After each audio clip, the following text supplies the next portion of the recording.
America Iran యుద్ధంతో ఆర్థిక విధ్వంసం తప్పదా? చమురు గ్యాస్ సంక్షోభం నుంచి ప్రపంచం బయటపడే దారేది? చమురు సంక్షోభ ప్రభావం అన్ని దేశాలపైన పడుతుందా? నిత్యావసరాల ధరలపై యుద్ధం ప్రభావం చూపనుందా? ముఖ్యంగా హార్ముజ్ జలసంధి మూసివేత భయాలు ప్రపంచాన్ని బాగా వణికిస్తున్నాయి. యుద్ధం దీర్ఘకాలం కొనసాగితే ప్రపంచంలోని దాదాపు అన్ని దేశాలకు ఆర్థిక మాంద్యం ముప్పు పొంచి ఉంది. దీనికి కారణం చమురు కల్లోలమే. ఇది ఆహార భద్రత, రవాణా, ఉపాధిపై కూడా దెబ్బ కొడుతుందని, ప్రపంచ సమస్యగా ఆర్థిక విధ్వంసానికి దారితీస్తుందని నిపుణులు హెచ్చరిస్తున్నారు. అమెరికా ఇరాన్ యుద్ధంతో ఆర్థిక విధ్వంసం తప్పదా? చమురు గ్యాస్ సంక్షోభం నుంచి ప్రపంచం బయటపడే దారేది? చమురు సంక్షోభం ప్రభావం అన్ని దేశాలపైన పడుతుందా? నిత్యావసరాల ధరలపై యుద్ధం ప్రభావం చూపనుందా? కొన్ని రోజులుగా జరుగుతున్న అమెరికా, ఇజ్రాయిల్, ఇరాన్ మధ్య యుద్ధం ప్రపంచ ఆర్థిక వ్యవస్థపై పెను ప్రభావం చూపే ప్రమాదం పొంచి ఉంది. ముఖ్యంగా హార్ముజ్ జలసంధి మూసివేత భయాలు ప్రపంచాన్ని బాగా వణికిస్తున్నాయి. యుద్ధం దీర్ఘకాలం కొనసాగితే ప్రపంచంలోని దాదాపు అన్ని దేశాలకు ఆర్థిక మాంద్యం ముప్పు పొంచి ఉందని నిపుణులు హెచ్చరిస్తున్నారు. దీనికి కారణం చమురు కల్లోలమే. ప్రపంచ చమురు సరఫరాలో సుమారు 20 నుంచి 25% హార్ముజ్ జలసంధి నుంచే జరుగుతుంది.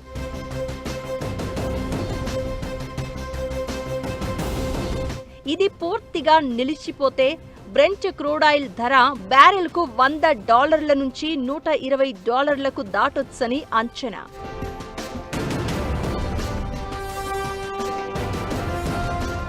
చమురు ధరలు పెరిగితే ఖచ్చితంగా ఆ ప్రభావం ప్రపంచంలోని అన్ని దేశాల్లో రవాణా ఖర్చులు పెరగడంపై పడుతాయి.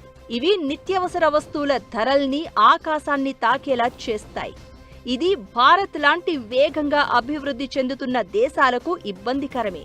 ఇప్పటికే ప్రపంచవ్యాప్తంగా ఇన్వెస్టర్లు యుద్ధ భయాలతో స్టాక్ మార్కెట్ల నుంచి పెట్టుబడుల్ని విత్డ్రా చేసుకుంటున్న పరిస్థితి. రానున్న రోజుల్లో మరిన్ని భారీ నష్టాలను మార్కెట్లు చవిచూడాల్సి రావచ్చు. చమురు సంక్షోభం ఒక్కటి చాలు ప్రపంచంలోని దాదాపు అన్ని దేశాలపై పడడానికి. ఈ ఎఫెక్ట్ తీవ్రత దేశాన్ని బట్టి మారుతుంది. ప్రస్తుతం అమెరికా, ఇరాన్ మధ్య కొనసాగుతున్న వార్ టెన్షన్తో దిగుమతులపై ఆధారపడే దేశాలు అత్యధికంగా నష్టపోయే అవకాశముంది. భారత్, చైనా, జపాన్, దక్షిణ కొరియా లాంటి దేశాలు మిడిల్ ఈస్ట్ నుంచే చమురును దిగుమతి చేసుకుంటున్నాయి. మన దేశం 80% వరకు చమురును దిగుమతి చేసుకుంటోంది. చమురు ధర $10లకు పెరిగితే మన దేశ ద్రవ్యోల్బణం కూడా గణనీయంగా పెరుగుతుంది. దీనివల్ల పెట్రోల్, డీజిల్ ధరలతో పాటు రవాణా ఖర్చులు పెరిగి నిత్యావసర వస్తువుల ధరలు ఆకాశాన్ని తాకనున్నాయి. యుద్ధం ఏదైతే ఉందో అది చుట్టుపక్కల దేశాలకు కూడా స్ప్రెడ్ అయిందండి. మనం తీసుకుంటే అటు లెబనాన్ కి వెళ్ళింది, జోర్డాన్, ఇటు గల్ఫ్ కంట్రీస్ అన్ని ఉన్నాయి, అటు సైప్రస్ దాకా వెళ్ళింది. ఇటు సైప్రస్ అక్కడ టర్కీ వాళ్ళు కూడా వాళ్ళ ఎయిర్ ఫోర్స్ ని డిప్లాయ్ చేయడం జరిగింది. అజర్బైజాన్ కి వెళ్ళింది. సో రీజనల్ గా మొత్తం అంతా కూడా ఈ యుద్ధ వాతావరణం కమ్ముకునుందండి. కాకపోతే గల్ఫ్ కంట్రీస్ ని అనూహ్యమైనటువంటి ఓపిక చూపిస్తున్నారు. ఎందుకంటే ఎక్స్టర్నల్ ఇండ్యూస్డ్ షాక్, బయట నుంచి ఈ ఇంధన వనరులు వాటి యొక్క ఫ్లోలో ఇబ్బంది వస్తుండటం వల్ల ఆర్థికంగా కూడా ఇబ్బందులు వస్తున్నాయి. ఇప్పటికే శ్రీలంక, బంగ్లాదేశ్, పాకిస్తాన్ లాంటి దేశాలు ఆర్థిక ఇబ్బందులతో కొట్టుమిట్టాడుతున్నాయి. ఇప్పుడు ఈ చమురు కష్టాలతో శ్రీలంకలో పెట్రోల్ ధరలు 8% పెరుగుతాయి. ఇది చమురు ఎగుమతి చేసే దేశాలకు ఆదాయాన్ని భారీగా సమకూర్చేవే. అయినా ఇప్పుడున్న పరిస్థితుల్లో చమురు, గ్యాస్ ధరలు పెరిగితే అది ప్రజల జీవితాలపై పెను ప్రభావాన్ని చూపుతాయి. మిడిల్ ఈస్ట్లో ఇరాన్ నుంచి మన దేశానికి తరలివచ్చే చమురు సరుకు మొత్తం అక్కడే ఆగిపోయింది. దీంతో రష్యా, బ్రెజిల్ వైపు భారత్ సహా ప్రపంచ దేశాలు చూస్తున్నాయి. ఐరోపా దేశాలు ఇప్పటికే రష్యా, యుక్రెయిన్ యుద్ధం వల్ల ఇంధన కష్టాల్లో ఉన్నాయి. ఇప్పుడు ఇరాన్ సంక్షోభం వల్ల గ్యాస్ ధరలు పెరిగితే అక్కడ పారిశ్రామిక ఉత్పత్తి తగ్గిపోయే ప్రమాదం ఉంది. చమురు ధరలు పెరిగినప్పుడు డాలర్కు డిమాండ్ పెరుగుతుంది. దీనివల్ల రూపాయి వంటి ఇతర దేశాల కరెన్సీల విలువ పడిపోతుంది. చమురు సంక్షోభం అనేది కేవలం ఇంధనానికి సంబంధించింది మాత్రమే కాదు. ఇది ఆహార భద్రత, రవాణా, ఉపాధిపై కూడా దెబ్బ కొడుతుంది. అందుకే ఇది ఒక్క దేశ సమస్య కాదు, ప్రపంచవ్యాప్తంగా జరిగే ఆర్థిక విధ్వంసం. అమెరికా ఇరాన్ యుద్ధం జరుగుతోంది మిడిల్ ఈస్ట్ లో, కానీ మన వంటగదిలోనూ వార్ ఎఫెక్ట్ పడుతోంది. మన బడ్జెట్ పై యుద్ధం తెచ్చే ఆర్థిక సంక్షోభం ప్రభావం చూపనుంది. మనం కొన్ని నిత్యావసరాల ధరలపై ప్రత్యక్ష ప్రభావాన్ని చూపుతోంది. ఈ నెలలో మొదటి వారంలోనే భారతీయ మార్కెట్లలో దీని ప్రభావం కనిపించింది. ఇరుగు పొరుగు దేశాలైన పాక్, బంగ్లాదేశ్, శ్రీలంక లాంటి చోట్ల చాలా వరకు ఆర్థిక భయాలు, సంక్షోభం తాలూకు సంకేతాలు ఇప్పుడిప్పుడే కనబడుతున్నాయి. యుద్ధం రెండు దేశాల మధ్య అయినా అవి తెస్తున్న ఇబ్బందులు, సమస్యలు అన్నీ ఇన్ని కావు. ఒక్క చమురు, గ్యాస్ సరఫరాకు ఆటంకాలు ఏర్పడితే నిత్యావసరాలు ఎందుకు ధరలు పెరుగుతాయి? కారణాలేంటి? వంట గ్యాస్, గుడ్లు, బియ్యం, కూరగాయలు, పండ్లపై వార్ ఎఫెక్ట్ తో ప్రపంచ దేశాల్లో ద్రవ్యోల్బణం పెరుగుతుందా? స్టాక్ మార్కెట్లు క్రాష్, గోల్డ్, సిల్వర్ రేట్లలో ఒడిదుడుకులు. ఈ యుద్ధంతో ఆర్థిక భయాలు ఇంకెన్నాళ్లు? అమెరికా ఇరాన్ యుద్ధం కారణంగా అక్కడి ఆయిల్ రిఫైనరీలు దెబ్బతిన్నాయి. చమురు రవాణాను ఇరాన్ ఆపేసింది. ప్రపంచంలో చాలా దేశాలు ఇరాన్, ఇతర గల్ఫ్ దేశాల నుంచే చమురును కొంటున్నాయి. దీంతో అంతర్జాతీయ మార్కెట్లో క్రూడ్ ఆయిల్ ధరలు పెరుగుతున్నాయి. ఇది దేశీయంగా పెట్రోల్, డీజిల్ రేట్లు పెరిగేందుకు కారణమవుతోంది. దీనివల్ల లారీలు, ట్రక్కులు, ఇతర సరుకు రవాణా వాహనాలు ఖర్చుల్ని పెంచుతాయి. అవి చివరగా నిత్యావసర వస్తువులు, బియ్యం, పండ్లు, కూరగాయలు, ఇతర వస్తువుల ధరల్ని పెంచేందుకు కారణమవుతున్నాయి. అలా వస్తువుల ధరలు అమాంతం పెరుగుతున్నాయి. చమురు ధరలు పెరిగితే విమానాలు, ఓడలు, లారీల అద్దెలు పెరుగుతాయి. దీనివల్ల ఒక దేశం నుంచి మరో దేశానికి ఎగుమతి అయ్యే ప్రతి వస్తువు ఖరీదైనదిగా మారుతుంది. సముద్ర మార్గాల్లో ఉద్రిక్తతలతో బీమా ఖర్చులు భారీగా పెంచేశాయి ఇన్సూరెన్స్ కంపెనీలు. దీని ఎఫెక్ట్ కూడా ఉప్పు, పప్పు, వంట నూనె లాంటి దిగుమతి చేసుకునే నిత్యావసరాలపై పడుతూ ఉన్నాయి. మన దేశం వంట నూనెల అవసరాలకు గల్ఫ్ దేశాలపై ఆధారపడుతోంది.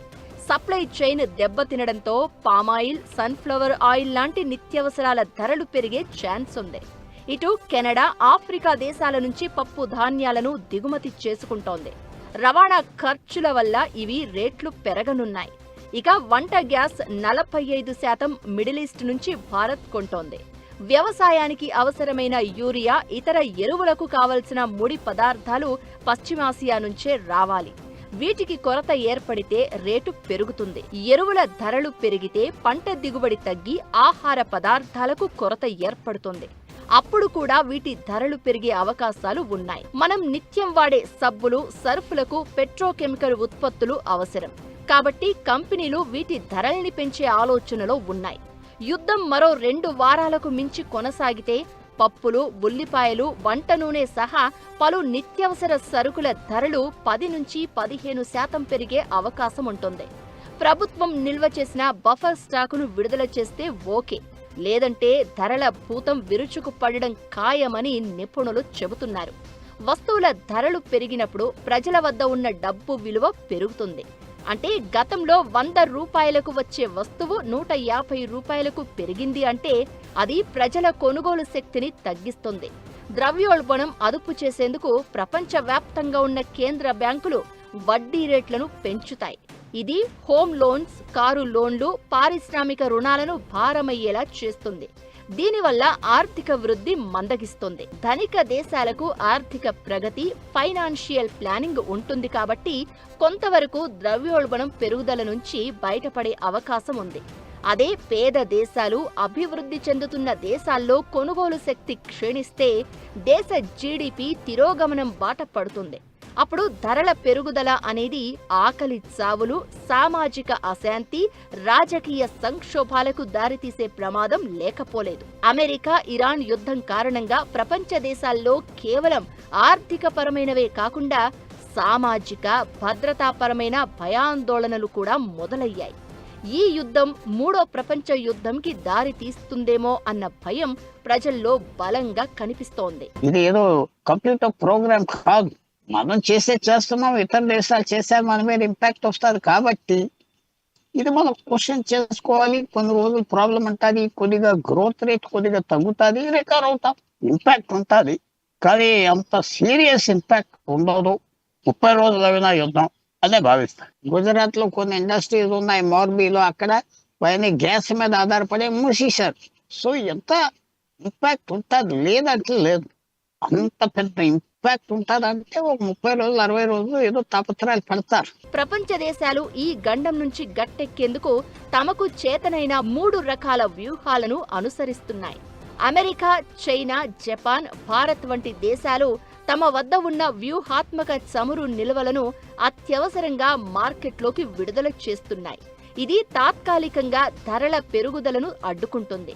గల్ఫ్ దేశాల నుంచి సరఫరా తగ్గినప్పుడు రష్యా లేదా ఆఫ్రికా దేశాల నుండి చమురు దిగుమతులను పెంచడం ద్వారా లోటును భర్తీ చేయాలని భారత్ వంటి దేశాలు భావిస్తున్నాయి. హర్ముజ్ జలసంధి కాకుండా Saudi Arabia, United Arab Emirates వద్ద ఉన్న భూమార్గ పైప్ లైన్ల నుంచి చమురును ఎగుమతి చేయాలన్న ఆలోచనలు చేస్తున్నాయి. ఈ యుద్ధ సంక్షోభం ఒక రకంగా ప్రపంచానికి హెచ్చరిక లాంటిది. శిలాజ ఇంధనాలపై ఆధారపడడం తగ్గించి సౌర, విండ్ మరియు గ్రీన్ హైడ్రోజన్ వంటి పునరుత్పాదక ఇంధనాల వైపు దేశాలు తమ పెట్టుబడులను వేగవంతం చేస్తున్నాయి. యుద్ధం ఎంత త్వరగా ముగిస్తే అంత మంచిది. ఒకవేళ ఈ యుద్ధం 4 నుండి 6 వారాల్లో ముగిసిపోతే ప్రపంచం పెద్దగా నష్టపోకుండా బయటపడవచ్చు. కానీ ఇది నెలల తరబడి సాగితే మాత్రం ప్రపంచ ఆర్థిక వ్యవస్థ కోలుకోవడానికి చాలా సమయం పడుతుంది.